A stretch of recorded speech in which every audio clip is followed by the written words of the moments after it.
हे मोहन सरकार मते चिकित्सा करंतु।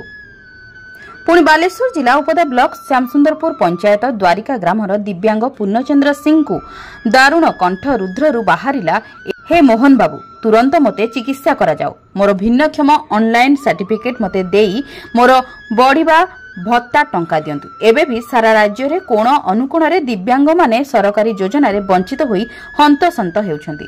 तार विकल्प चित्र निर्जे पूर्णचंद्र सिंह। सूचना अनुसार दीर्घ 25 वर्ष धरी पूर्णचंद्र सिंह पक्षपात रोग रे पीड़ित होई शय्याशायी से तांको भत्ता टंका उपरे निर्भरशील। ऑनलाइन सर्टिफिकेट करथिले भी प्रशासनक अवहेला जोगु पाई पारुनाहांती, तेणु तुरंत प्रशासन तरफ समस्यार समाधान सह एबे 5 दिन होई गलानी स्वास्थ्यगत समस्या पाई केवल पानी तोराणी तरकारी झोल पी जर्जित अवस्था रे बंचुछंती। उत्तम मानर चिकित्सा पाई मोहन सरकार को गुहारी जणाइछंती। नीलगिरी कपिल सामल का रिपोर्ट, जन अधिकार लाइव।